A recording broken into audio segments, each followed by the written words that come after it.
Hey folks, welcome to Wolfman's Getting Done. Today we're going to unbox the game Polis, designed by Fran Diaz and published by Devere Games. Now, this is a style of game that I actually personally enjoy quite a bit. It's two-player only. There's a very strong element of strategy slash tactic involved in it. It's involved a little on the longer side as well. The game is rated at roughly about 2 hours, so it's not a short affair. It also should have strong thematic and historical elements in there as well, which I quite enjoy in my games. So something that I'm really excited to try out and crack into as it stands. But for now, we're going to crack into this and we're going to find out what's inside the box, what kind of components we get, and what we can expect if you were to pick up one of these yourself as well. So first off, I'm going to flip this over and we can have a look at what's on the back. It looks like we're going to get quite a few cards in this game, maybe some other tokens and markers as well. It actually gives you a quick list of contents right over here. So basically we're going to be getting main board, two personal boards, info sheets, cards, tiles, a whole lot of wooden pieces, and one four-sided die. So that's there. As far as theme is concerned, we're looking at 5th century BC when Athens and the Delian League clashed with Sparta, and so on and so forth. So, you know, it's a good, strong historical aspect to this game, as I mentioned earlier on. So I'm really excited about that. So with that said, let's crack into it and see what's inside this box. Now it is a little on the heavier side, and obviously you can't really tell the heft just by looking at the video, but it does not feel light. So I'm expecting that this is either crammed to the brim with content or just has stuff in here that makes it heavy in general. So with the shrink wrap removed, we get a striking front cover in here. I really like this artwork, good level of detail, and just gives you evokes a good sense of, you know, you have these folks who are trying to break down the statue or some such thing. So, you know, it's a strong statement in there, and generally the artwork is quite nice, I think, for me at least. Standard inside of the lid. So by the look of things, we have two rule books in this game. There's an English one and either a Spanish or a Portuguese one. I'm not going to try and guess and get it wrong, so we're just going to say non-English version, which we're going to put aside because I would not be able to do a good job of walking through it, but we can have a look at the English one together. And cracking into this, we have the table of contents up front, some notes on the current edition. So I don't know if there's other editions that have been done before this. This is actually the first one that I'm aware of, at least myself. Setup looks to be a little on the involved side. There's definitely quite a few steps involved, but the good thing is they give you a visual layout of the cards and the board with all the different steps labeled. So hopefully that makes it a little easier to get into it. In terms of the rules, you have how the game is played, essential concepts, actions that you can do on your turn, and there's a lot of it, lots of text going on. There is some visual cues in here, but definitely lots and lots of text, so not a light game at all by the look of things. And there's separate rules around how you can do battles, end of round, end of the game. Yeah, definitely going to be a bit of an involved affair. Hopefully I can sink the time to sort of like learn this for myself and get into it, because hopefully it's going to be a rewarding experience for anybody who does that. So we'll see how that goes.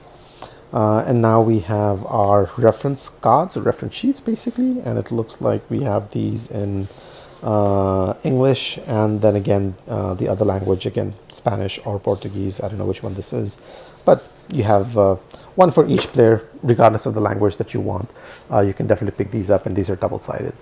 Again, if this is reference sheet, there's definitely a lot of information crammed in here, so hopefully this helps you sort of like, you know, stick to the rules and not have too many mistakes as you're going through the game itself.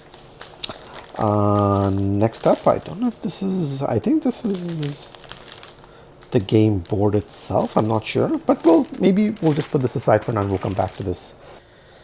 Now it looks like we have a few more of these sponge boards inside. Now this one seems to be in a bag for whatever reason. These two might be player boards, I think. It looks like you can be keeping track of different resources of some sort. And these are all recessed, so that's great. You can put down your cubes over here and they're not going to move all that easily, so that's good stuff. And the backside has the artwork from the box itself, but in two different flavors for the two different players.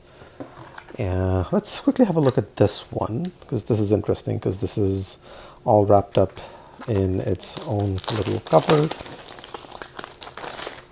Hopefully the thickness is going to be good. And so first things first, these are punching out all quite easily, and thickness is quite decent as well, as we can tell.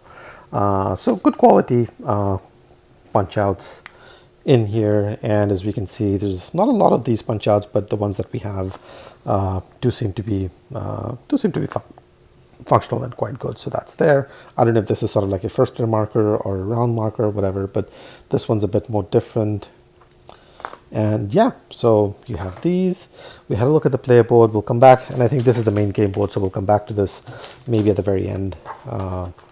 This is the four-sided die that we had read about earlier.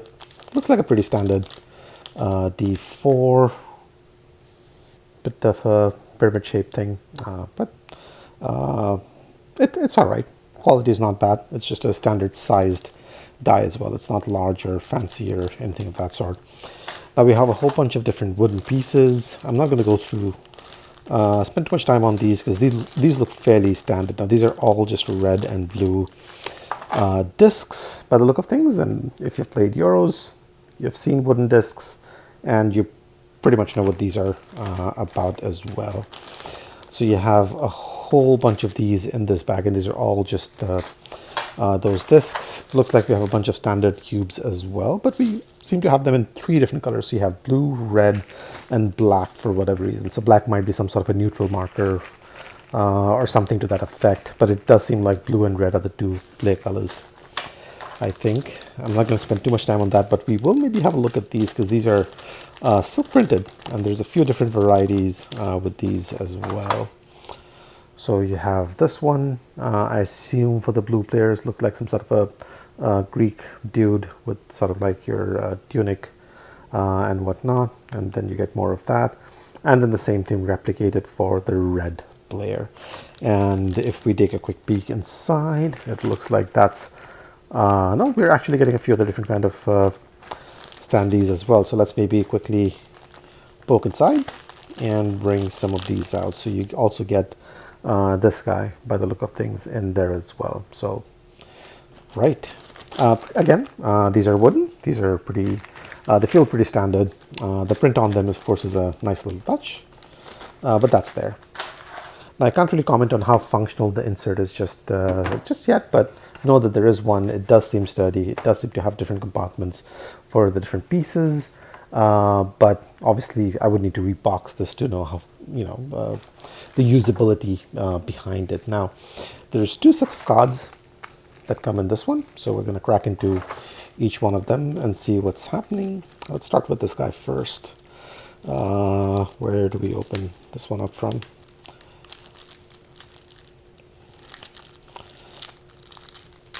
And hopefully I'm not going to struggle with this for too long.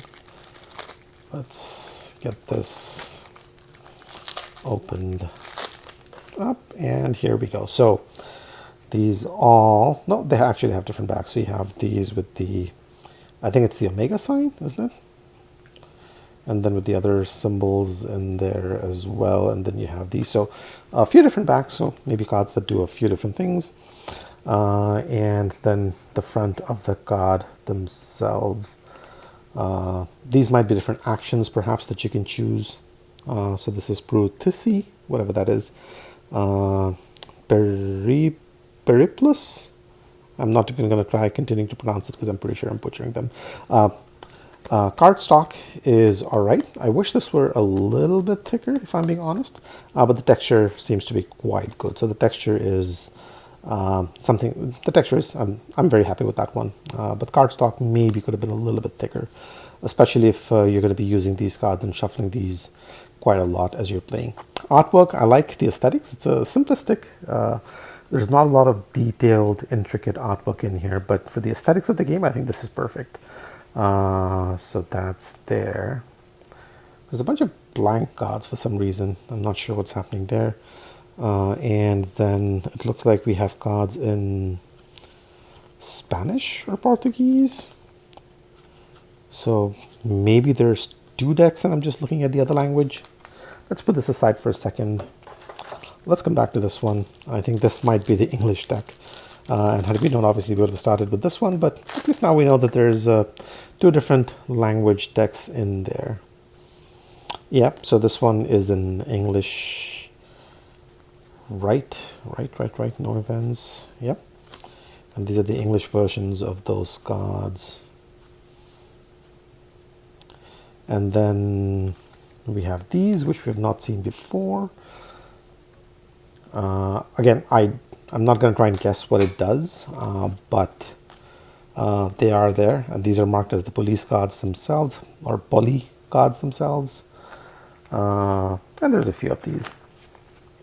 All right, so it looks like these are the same in English and the other language. So you just have one version of these, or maybe there's multiple. I don't know. Maybe I just failed to identify it. But there are different language versions of these cards in the deck. So that's a good thing. Depending on which language is the one that works for you, you can definitely have your own set of cards in there. Right. So we had a quick look at all of these. So we're going to move these to the side, make some room for what I assume is going to be a very full-sized board. So let's crack into this. And this, I think, is where it comes off. Right. And as you can see from the thickness, and this is going to be a pretty hefty board. I just want to make sure that I can do this without, that I can put it all on the screen and not tear anything while I'm doing it. There we go. And we have it the right side up as well, so that's good. And I'm going to see if I can get it to fit in the shot. Well, it does and it doesn't, just barely, but you get to see sort of like a map. I'm assuming the Mediterranean region with the different regions that we were talking about earlier. And there's something that I can see here which is quite interesting. The main game board itself has recessed spots as well. So let's start with this section over here. This is recessed. These three ones. These are recessed. These are recessed as well. And then you have a whole bunch of different recessed spots here for you to keep track of different things. So that's very, very cool because it just means that you can put down your cubes there and they're going to do a very good job of staying in place and keeping track of the score or the price or, whatever it is that you're keeping track of on in there. So that's very, very good. I'm actually very, very happy to see this. And thickness of the game board is quite good as well. I mean, this is definitely one of the thicker game boards I've seen to date, as you can sort of like make out, hopefully, from looking at this. It's a full-size board. It looked a little bit bigger when it was folded up simply because each fold is a little smaller, but once you unfold it, it's a full-size board. It's definitely going to take up a little bit of table space, but quality on the board is top-notch.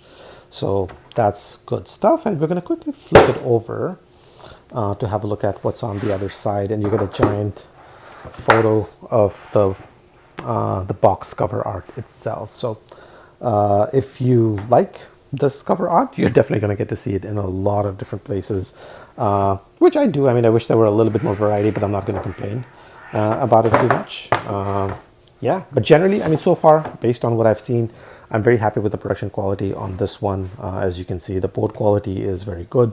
Artwork for what is there is thematically, I think, appropriate.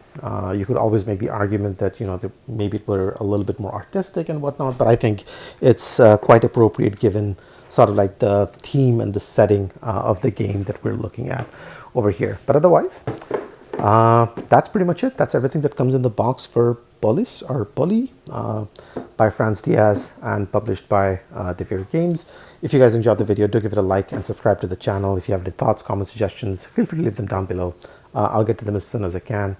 And in the meanwhile, I'm excited to crack into this, learn the rules, and try it out for myself. If you guys have played it, do let me know what you think of it. I'd be very curious to know a little bit more about that.